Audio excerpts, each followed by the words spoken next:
सभी कैसे हो? उम्मीद करते हैं बहुत ही बेहतर होंगे।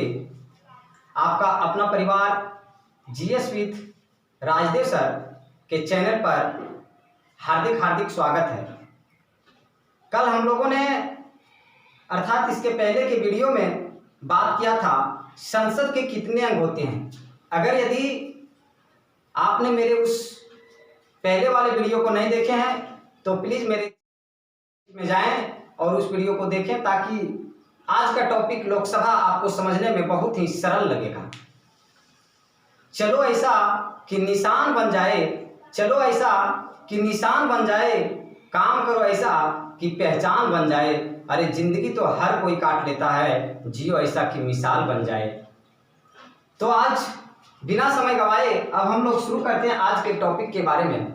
और आज के टॉपिक में हम लोग को लोकसभा के बारे में बातें करना है। कल तो हम लोग ने देखा था कि संसद के 3 अंग होते हैं, लोकसभा, राज्यसभा और राष्ट्रपति, और इन तीनों में सर्वोच्च राष्ट्रपति होता है। तो प्लीज उस पुराने वीडियो को देखने के लिए मेरे चैनल के प्लेलिस्ट पर जाएं और उसको देखें।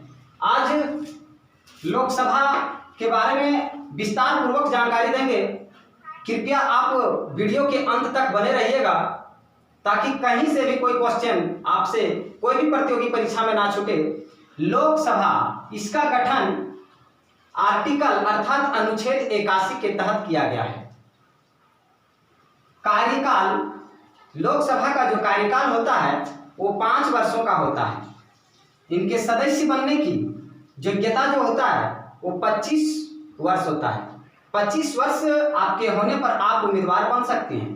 जनसंख्या 10 लाख, अर्थात कहने का मतलब यह हुआ कि एक लोकसभा सीट पर 10 लाख की जनसंख्या होती है। और यह जनसंख्या वर्तमान में 1971 की जनसंख्या पर आधारित है। आगे यहां लिखा है यह स्थायी सदन। तो कल आप लोगों ने राय दिया था कि सर एक टॉपिक बनाइए, लोकसभा अलग से, राज्यसभा अलग से, राष्ट्रपति अलग से। तो थोड़ा सा हम राज्यसभा में घुस रहे हैं, क्योंकि अगर यदि हम बताएंगे यह स्थायी सदन, प्रथम सदन, निम्न सदन, युवाओं का सदन, तो एक तरह से हमें लगता है कि ये रट्टा मारने का जैसा हो जाएगा। डिफरेंस क्रिएट करेंगे। यह अस्थायी सदन, लोकसभा को यह अस्थायी सदन कहा जाता है। अर्थात यह अस्थायी सदन कहने का मतलब यह हुआ कि हम लोग पहले देखें कि कार्यकाल 5 वर्ष, तो क्या इसका कार्यकाल 5 वर्ष होता है? 5 वर्ष रहता है, लेकिन 5 वर्ष के पहले भी इसको विघटन किया जा सकता है। जो मैंने यहाँ लिखा है लोकसभा का विघटन अनुच्छेद 85 के तहत। अर्थात कहने का मतलब यह हुआ कि प्रधानमंत्री के परामर्श पर राष्ट्रपति आर्टिकल 85 के तहत लोकसभा को भंग कर सकता है। यह अस्थायी सदन इसी को कहते हैं।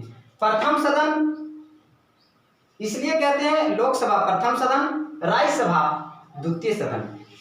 तो इस बात पर हम लोग फोकस करते जाएंगे, थोड़ा सा इस पर ज्यादा ध्यान देंगे कि एक के साथ साथ 2-2 क्वेश्चन आप लोग को क्लियर हो रहा है। राज्यसभा और लोकसभा। निम्न सदन, इसको निम्न सदन इसलिए कहते हैं क्योंकि राज्य सभा को उच्च सदन कहा जाता है।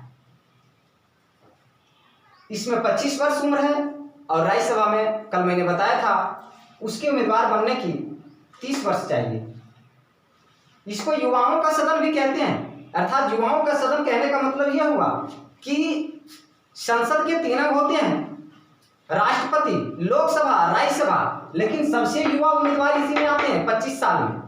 राज्यसभा इससे ज्यादा 5 वर्ष चाहिए, 30 वर्ष चाहिए। राष्ट्रपति में जाएंगे तो और भी +5 कर दीजिए, अर्थात 35 चाहिए। इसलिए इसको युवाओं का सदन कहते हैं। लोकसभा का विघटन हम लोग ने चर्चा किया। इसके बहुमत दल का नेता पीएम बनता है। अर्थात कहने का मतलब यह हुआ कि जो हम लोग प्रधानमंत्री जिसको कहते हैं, वो जो पार्टी बहुमत प्राप्त करता है वही पीएम का उम्मीदवार होता है। और आगे हम लोग बात करेंगे सीटों के बारे में, लेकिन थोड़ी सी जानकारी यहाँ हम बताना चाहेंगे कि बहुमत दल का नेता अर्थात 273 सीट बहुमत होता है। आपके पास 273 सीट हैं लोकसभा में, तो आप पीएम उम्मीदवार बनने के काबिल हैं, अर्थात आप बन सकते हैं। आपका पार्टी पीएम बनेगी। प्रत्यक्ष चुनाव इसका कहने का मतलब यह हुआ कि जनता सीधे मतदान कर सकती है बूथ के अंदर पर जाकर के। कोई भी नागरिक मतदान कर सकता है। प्रत्यक्ष चुनाव का मतलब यही होता है। अब आगे देखेंगे, भारत का नागरिक किसी भी राज्य से चुनाव लड़ सकता है। भारत का नागरिक किसी भी राज्य से चुनाव लड़ सकता है। इसका कहने का मतलब यह हुआ कि कोई भी राज्य से क्यों ना हो, लेकिन भारत के किसी भी राज्य से आप चुनाव लड़ सकते हैं। यह हमारा संविधान कहता है, उसमें इन सब बातों का निहित किया गया है। एक ही व्यक्ति 2 लोकसभा सीटों से चुनाव लड़ सकता है, यह भी बातें कहा गया है। एक व्यक्ति 2 लोकसभा सीटों से चुनाव लड़ सकता है, लेकिन अगर यदि वह दोनों में विजयी हो जाता है, दोनों में जीत जाता है, तो उसे 1 सीटों से त्यागपत्र देना होता है, क्योंकि आप 2 सीटों को नहीं संभाल सकते हैं। जैसे कि हम लोग ने यहाँ ब्लैक बोर्ड पर स्पष्ट रूप से देख पा रहे हैं, नरेंद्र मोदी पिछले लोकसभा में 2 सीटों से चुनाव लड़े थे, बड़ौदा और बनारस, और दोनों में वह जब जीत गए तो बड़ौदा से त्यागपत्र दिए और बनारस लोकसभा सीटों को अपनाए। हाँ, तो आप लोगों ने इसको नोट डाउन कर लिए, तो अब हम इसको मिटाते हैं और अब चलेंगे अगले टॉपिक के बारे में।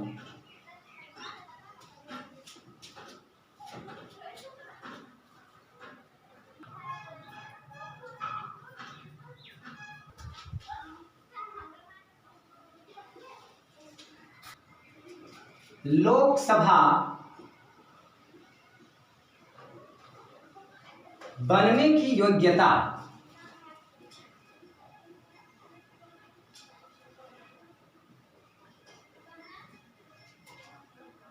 देखेंगे हम लोग कि लोकसभा बनने की योग्यता क्या है। हमारा संविधान किन बातों को रखा है लोकसभा बनने के लिए। पहला टॉपिक है भारत का नागरिक हो।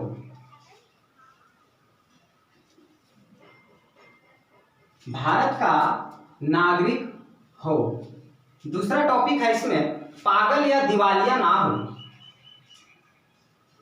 पागल या दिवालिया ना हो। तीसरा टॉपिक है लाभ के पद पर ना हो।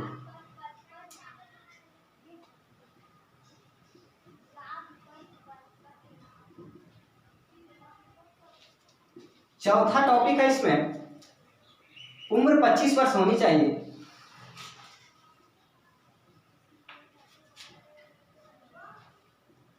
आयु 25 वर्ष।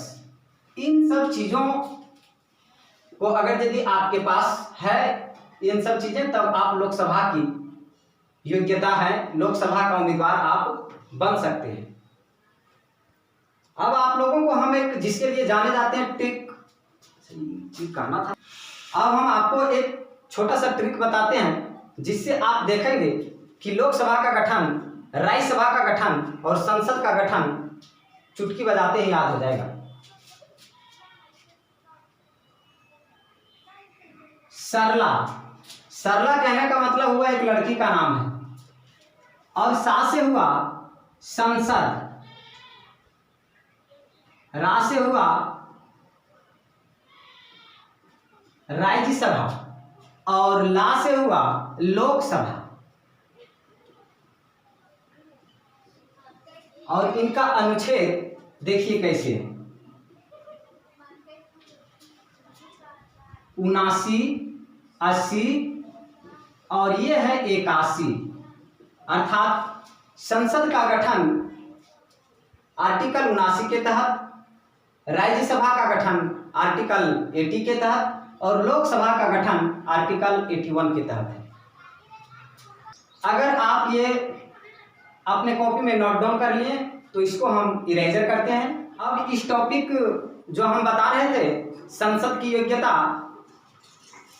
वो तो फिनिश किए। अब नेक्स्ट वीडियो में हम लोग बात करेंगे लोकसभा की सीटों के बारे में। अगर यदि आप लोगों को मेरा मेहनत और मेरा काम अच्छा लगे तो नीचे सब्सक्राइब बटन पर जाएं और अपना प्यार जरूर जतावें, अर्थात उसको प्रेस करें। और वीडियो कैसा लगा आप अपना राय जरूर दीजिएगा कमेंट बॉक्स में।